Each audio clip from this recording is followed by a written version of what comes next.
Bonjour à toutes et tous. Comme ce fut le cas en 2020 et en juin 2021, la situation de la pandémie nous conduit à devoir organiser notre Assemblée générale statutaire ordinaire en visioconférence. Et donc cette petite vidéo doit vous permettre également de prendre connaissance des différents points qui sont à l'ordre du jour et complètent bien sûr les documents mis à disposition sur notre site internet.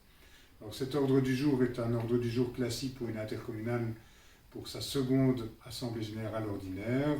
Les points à l'ordre du jour sont donc l'évaluation du plan stratégique, l'évaluation de 2022 pour un plan stratégique qui se terminera fin 2023, l'exécution du budget 2021 avec des nouvelles plutôt positives à ce niveau-là, le budget 2022 ainsi que la fixation de la cotisation statutaire 2022. Nous évoquerons aussi le point relatif à l'augmentation du capital égouttage, qui est un système particulier que nous avons entre les communes, l'INASEP et la SPGE. Et ensuite, deux points relatifs aux modifications à apporter au règlement général du service d'études et du service agréa. Je commence donc par l'évaluation du plan stratégique en rappelant que la période 2021 est une période particulière à deux titres pour l'INASEP. La première, c'est, bien entendu, et cela vaut pour l'ensemble de la société, la situation de la pandémie Covid-19 qui impacte nos activités et les impacte encore aujourd'hui. Et ensuite, les inondations vécues durant l'été 2021, en juillet 2021, qui ont eu des conséquences sur nos installations et sur nos activités également. Alors, les principales réalisations, je ne vais évidemment pas reprendre toutes les actions et les objectifs stratégiques et leur niveau de réalisation. Néanmoins, je voudrais souligner ici les principales réalisations. C'est d'abord une relance de la politique de communication avec la nouvelle responsable communication. Il y a eu véritablement la mise en œuvre de toute une série d'actions de communication à la fois en interne et en externe, avec l'utilisation de tous les outils de communication aujourd'hui à notre disposition de manière à mieux faire connaître l'activité de l'intercommunal, à mieux communiquer avec nos affiliés ainsi qu'avec l'ensemble de nos partenaires. Je pense que cette politique est aujourd'hui positive et doit être poursuivie bien entendu dans les années à venir. C'est donc un des objectifs du plan stratégique qui a été réalisé. Nous avons aussi réussi à mener l'audit stratégique du bureau d'études avec un consultant Ernst & Young. Ces conclusions sont aujourd'hui connues. Nous devrons lancer, nous avons malheureusement dû retarder cela en raison de la pandémie Covid-19, nous devrons lancer, ce sera sans doute dans le courant du mois de mai 2022, une réunion de l'ensemble des bourgmestres et échevins concernés par les activités de l'INASEP. Ce sera un séminaire stratégique à l'extérieur qui devra aborder à la fois les conclusions de cet audit stratégique et les perspectives et actions à mettre en œuvre pour en assurer le suivi. Nous avons bien sûr travaillé activement à la consolidation d'INASEP dans son rôle d'acteur majeur du secteur de l'eau en Wallonie. Nous faisons partie d'un comité de coordination du secteur de l'eau qui aujourd'hui développe une coordination intensive entre les principaux acteurs de l'eau en Wallonie, c'est-à-dire les 7 organismes d'assainissement et les principaux producteurs-distributeurs d'eau dont nous faisons partie, de manière à coordonner l'action de ce secteur dans le cadre d'un plan industriel par exemple, mais aussi dans le cadre d'innovation, de collaboration stratégique, de manière à optimiser toujours plus l'efficience du secteur de l'eau. La démarche qualité qui était inscrite dans notre plan stratégique pour la distribution d'eau ainsi que pour les services supports de la distribution d'eau est en bonne voie. Nous travaillons aujourd'hui, nous avons finalisé l'audit qui doit permettre dans les prochains mois une certification, bien sûr, nous l'espérons, ISO 9001 du secteur distribution d'eau. Et donc nous attendons évidemment cette certification avec impatience, qui est à la fois un aboutissement, celle d'une démarche de s'inscrire dans une qualité accrue, mais aussi le commencement d'une démarche d'amélioration constante de nos services de production et distribution d'eau, ainsi que des services supports. La gestion des instances a fait l'objet, bien entendu, d'une informatisation aboutie aujourd'hui, avec l'utilisation, bien sûr, de l'outil IMIO, IADLib, qui permet de gérer les instances. Nous poursuivrons ce développement en intégrant, par exemple, l'Assemblée générale dans le futur, dans cette démarche de digitalisation qui permet une communication plus efficace. Rappelez aussi que pour le bureau d'études, l'année 2021 était une année importante avec le défi que nous avions posé dans notre plan stratégique de répondre au maximum aux besoins des communes en matière de gestion des plans d'investissement communaux. Je pense qu'on peut là dire que le résultat est atteint avec la capacité qu'a développé le bureau d'études voirie et gouttage d'étudier un grand nombre de dossiers, d'assurer le suivi de la sous-traitance d'une partie moins importante mais non néanmoins significative et de permettre ainsi aux communes au maximum d'avoir leur plan d'investissement communaux prêt et de pouvoir obtenir bien sûr les subsides. La région wallonne a prolongé de 6 mois le délai pour les communes. Il est peut-être regrettable que nous n'ayons pas pu avoir connaissance de ce délai plus tôt, puisque pour les bureaux d'études, malheureusement, l'échéance était déjà terminée quand la nouvelle est arrivée. Donc nous, on a dû fonctionner dans les 18 premiers mois et nous n'avons pas eu la possibilité, évidemment, d'aider davantage les communes dans le cadre de cette extension de délai. Alors, pour le bureau d'études assainissement, bien entendu, c'est la gestion de l'important programme d'investissement 2017-2021 et la préparation du futur programme 2023, 2022-2027. C'est important évidemment parce que ce sont des investissements pour l'ensemble de nos communes en province de Namur, de manière à renforcer le réseau de stations d'épuration de collecteurs, de stations de pompage et d'améliorer toujours davantage l'environnement en province de Namur. Pour ce qui concerne le secteur de l'exploitation des eaux usées, l'objectif à atteindre est évidemment d'obtenir de nouveaux contrats de service qui assurent la pérennité de l'activité d'exploitation d'INASEP en tant qu'organisme d'assainissement, mais aussi son financement pérenne et en équilibre.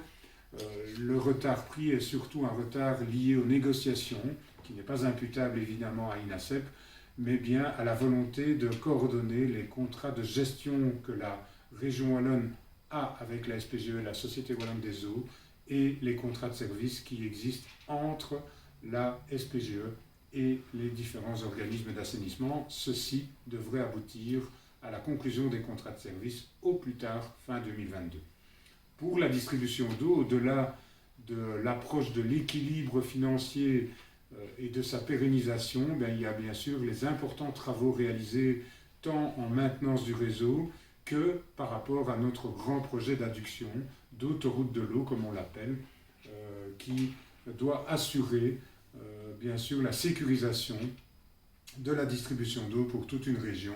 Nous avançons très bien, le bureau d'études d'INASEP a fait l'étude et assure le suivi aujourd'hui avec la distribution d'eau des travaux de réalisation, ça avance bien. Et nous devons pouvoir tenir le délai qui était convenu de finaliser cet important investissement en collaboration avec la Société wallonne des eaux pour fin 2022, de manière à ce que l'eau puisse couler dans cette grande conduite et alimenter les différentes communes concernées. Enfin, en matière de gestion des ressources humaines, souligner que l'INASEP a continué à recruter, à remplacer du personnel et à faire en sorte de pouvoir avoir des effectifs en rapport avec les besoins des différentes missions et services. Et bien entendu, la difficulté de trouver parfois les compétences techniques, mais avec de meilleures réponses finalement. En cette fin d'année, nous avons pu recruter quelques compétences techniques qui permettront de rencontrer nos objectifs. Voilà pour ce qui concerne bien entendu l'évaluation du plan stratégique qui est plus en détail dans les documents qui sont sur notre site internet et qui ont été envoyés dans le cadre de notre Assemblée générale. En ce qui concerne l'exécution du budget 2021 et le budget 2022, je ne vais pas être très détaillé puisque notre responsable financier, Régis Sauvage, fera l'exposé plus détaillé de ces deux aspects. Par contre, j'aimerais souligner que pour ce qui est de l'exécution du budget 2021, nous allons vers un résultat bien plus positif que celui escompté quand nous avions établi le budget 2021. C'est assez logique, on est toujours dans des prévisions budgétaires. Nous avions quelques craintes, même si nous étions rassurés par l'année 2020, de la situation en matière de pandémie et des freins que cela pouvait représenter sur l'activité et des inondations qui ont eu lieu en 2021. Rappelez aussi que l'année 2021 a enregistré cette fameuse décision de réduction du subside provincial de 500 000 €, ce qui n'était pas une mince affaire pour l'INASEP, bien entendu. Mais malgré tout cela, je peux vous annoncer un résultat prévisionnel de l'ordre d'1 390 000 euros en résultat positif, alors que nous avions une prévision au départ de plus 176 000 euros. C'est donc un résultat très important qui suit un résultat lui aussi important en 2020. Ça nous permet aussi de préserver davantage l'avenir de l'intercommunal et aussi d'aider dans la problématique des finances communales, puisque ça nous permet d'amortir davantage le choc de la réduction du subside provincial et de la fluctuation de nos activités, de ne pas devoir, cette année encore, augmenter davantage que l'indexation, bien entendu, les cotisations communales. Alors ce résultat important s'explique notamment par le travail important effectué par le bureau d'études. Nous avons un résultat du bureau d'études et des honoraires qui sont en augmentation d'1 million d'euros. Cela s'explique par l'intense activité d'études des plans d'investissement communaux, mais aussi par l'important travail réalisé en matière d'assainissement. Le service exploitation des eaux usées a un chiffre d'affaires en légère baisse, pas toujours évident d'estimer, l'influence du climat, l'influence des événements, les inondations, tout cela peut jouer, la pandémie, tout cela peut jouer dans l'activité de l'épuration. Et donc, bien sûr, nous sommes au coût vérité et le financement de la SPGE doit couvrir l'intégralité des coûts de ce service important qui emploie quand même près de 90 personnes. Le service distribution d'eau est en légère hausse par rapport aux prévisions, mais donc atteindra les objectifs financiers qu'il devait atteindre. C'est une bonne nouvelle aussi, et ça aide également, bien entendu, à répondre aux défis posés par la réduction du subside provincial. Finalement, ces résultats budgétaires pour le budget 2021, tels qu'ils sont escomptés et qu'ils devraient se vérifier lors de l'établissement des comptes, eh bien, démontrent la résilience de l'entreprise dans le contexte difficile connu. Je pense que ça mérite d'être souligné et ça montre le professionnalisme de l'intercommunal INACEP au bénéfice de ses affiliés. C'est aussi le reflet d'une activité très forte qu'il ne faut pas manquer de souligner parce que ça sollicite très fortement le personnel qui essaye au maximum de s'adapter. Pour ce qui concerne le budget 2022, rappel de la réduction du financement provincial de 750 000 euros, c'est l'année la plus difficile puisqu'en 2023 on devrait regagner 250 000 euros. Le subside est donc réduit à zéro au-delà des cotisations de la province, cotisations statutaires. Le résultat global attendu, quant à lui, retourne en négatif avec moins 363 104 euros escomptés. Ce résultat négatif ne doit pas inquiéter puisqu'il s'inscrit assez logiquement dans un cycle qui est celui du bureau d'études où des années sont plus intenses, où il y a davantage d'études et puis d'autres années sont davantage axées sur la surveillance et le suivi des chantiers. C'est ce qui se traduit ici, mais avec 2 années très positives, on a une année escomptée, moins positive, mais qui pourrait s'améliorer en fonction des commandes qui pourront être passées au bureau d'études. Et le résultat d'exploitation, lui, replonge très légèrement en négatif. C'est assez logique en lien avec le résultat en baisse du bureau d'études.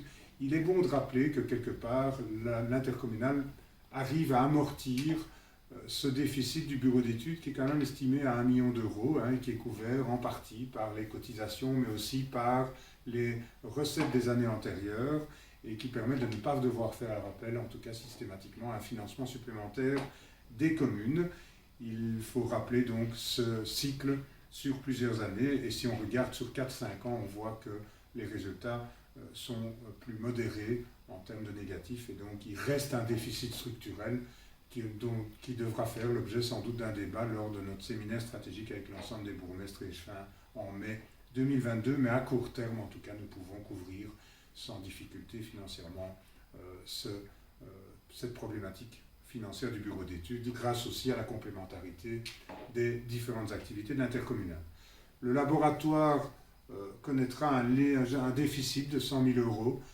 C'est très clairement en lien avec la suppression du subside provincial qui couvrait justement de l'ordre de 100 000 euros de fonctionnement de ce laboratoire, mais il ne faut pas oublier la plus-value autre que financière qu'apporte ce laboratoire, puisqu'il réalise toutes les analyses, en tout cas une partie significative des analyses de la distribution d'eau et de l'assainissement, avec une plus-value technique. Et donc évidemment, nous devons intégrer cette plus-value qui est autre que financière et préserver le laboratoire comme activité au sein de notre intercommunale, je sais aussi qu'ils font un important travail pour remporter des marchés supplémentaires et nous avons notamment, par un partenariat entre différents acteurs publics, pu remporter un important marché en Wallonie pour des analyses à effectuer.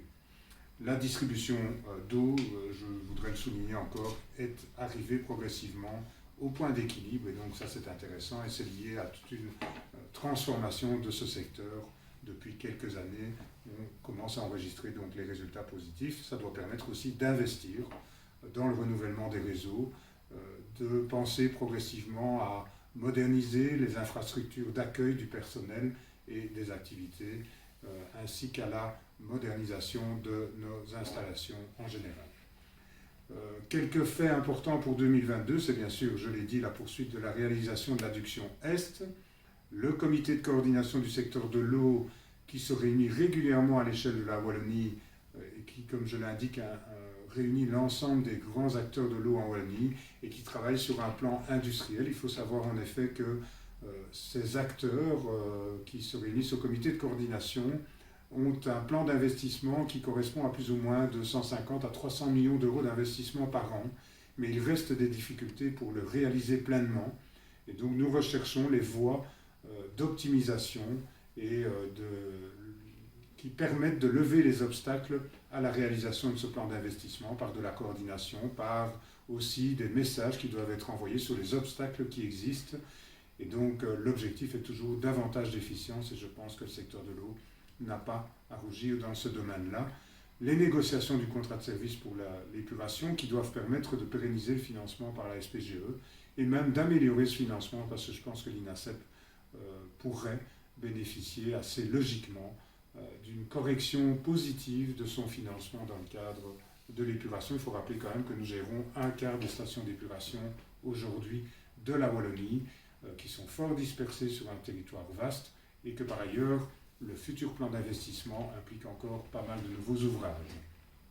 Nous aurons le séminaire stratégique du bureau d'études avec tous les bourgmestres et échevins en mai, donc il y aura bientôt un save the date qui sera envoyé et il serait évidemment essentiel que tous les bourgmestres et échevins vraiment impliqués puissent participer à ce séminaire parce que je pense que c'est un moment où nous définirons une stratégie à moyen et long terme pour le bureau d'études et nous donnerons aussi des perspectives. C'est essentiel pour le bon fonctionnement finalement à la fois du bureau d'études mais des différentes missions des communes dans lesquelles l'INASEP intervient. Nous devons finaliser le plan d'investissement SPGE 2017-2021 et aussi le futur plan d'investissement 2022-2027 ou 2023-2028, c'est plutôt 2022-2027. Je voudrais souligner d'ailleurs qu'il y a eu une analyse faite par la Cour des comptes des intercommunales. Il est regrettable que la Cour des comptes n'ait pas quelque part un peu communiqué avec les intercommunales parce que cette analyse n'est pas spécialement totalement correcte. Je ferai d'ailleurs rapport à ce sujet auprès de nos affiliés à un moment donné. Alors la cotisation statutaire en lien avec tout ce qui a été indiqué, elle est simplement fixée à 1,5926 € par habitant en 2022 et donc c'est simplement l'application de l'indexation pure et simple de cette cotisation. Il n'y a pas d'augmentation autre que celle-là. Je passe donc au point suivant, qui est l'augmentation du capital lié aux activités d'égouttage, qui ont fait dire à la Cour des comptes qu'on devait faire appel aux capitaux des affiliés pour alimenter l'intercommunal, ce qui n'est évidemment pas juste, puisque en fait l'augmentation de capital lié aux activités d'égouttage, c'est ce qu'évoquait la Cour des comptes.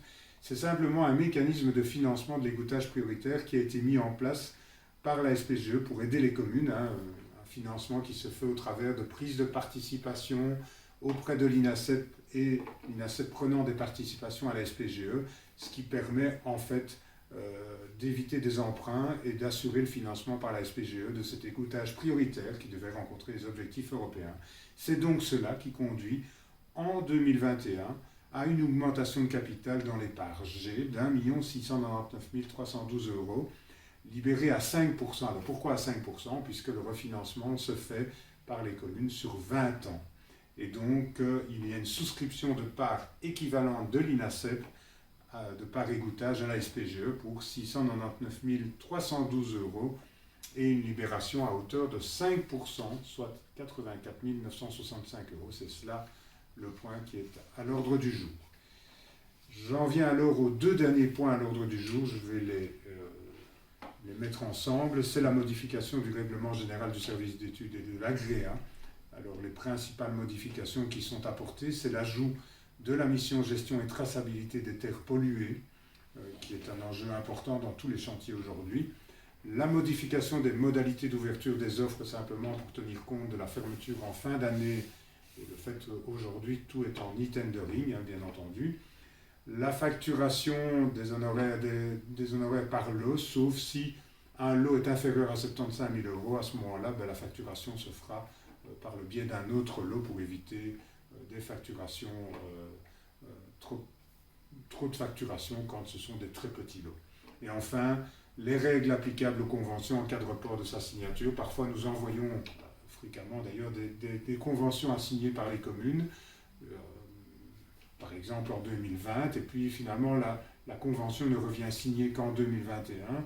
Pour éviter tout litige, bien entendu, si la convention est signée en 2021, il y aura renvoi d'office d'une nouvelle convention et qui devra évidemment respecter les règles applicables dans l'année de sa signature, en clair dans l'année N+1, si ça a été renvoyé une année plus tard. Voilà, ce sont les principales modifications qui ont été bien sûr discutées en comité de contrôle du bureau d'études et approuvées. Et donc, ceci clôture les points à l'ordre du jour de notre Assemblée générale. Je vous remercie de votre attention. Nous sommes évidemment disponibles pour toute question. Vous pouvez envoyer un mail à info@inasep.be et bien sûr, nous rappellerons ces points lors de la tenue de l'Assemblée générale qui sont en visioconférence et qui nécessite bien sûr, pour le bon fonctionnement de cette visioconférence, une inscription qui doit être demandée également à l'intercommunal. Je vous remercie de votre attention.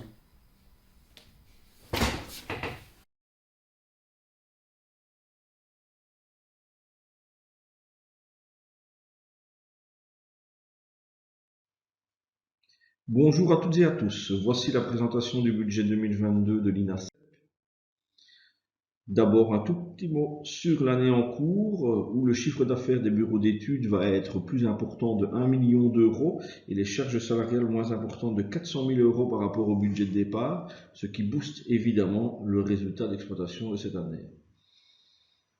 Pour le budget 2022, nous prévoyons un déficit d'exploitation de 67 000 €. En effet, après 2 excellentes années, nous retrouvons le creux habituel de la troisième année qui marque le début des plans PIC 2022-2024 et donc un ralentissement des commandes.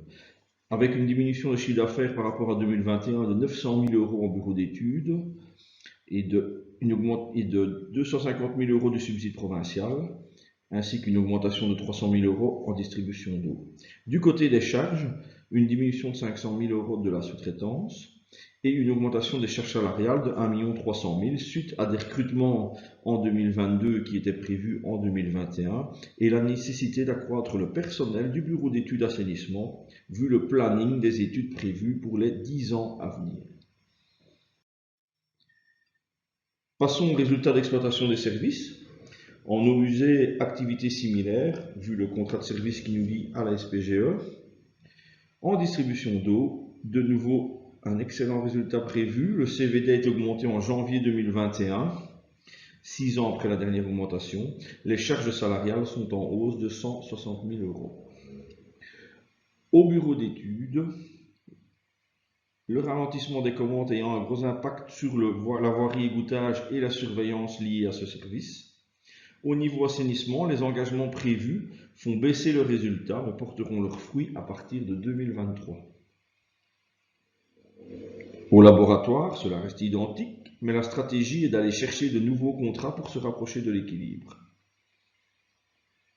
Aux services généraux, il y a l'impact de la diminution du subside provincial, et depuis 2006, les charges sont maîtrisées autour de 2 millions d'euros. Merci de votre attention et bonne fête de fin d'année.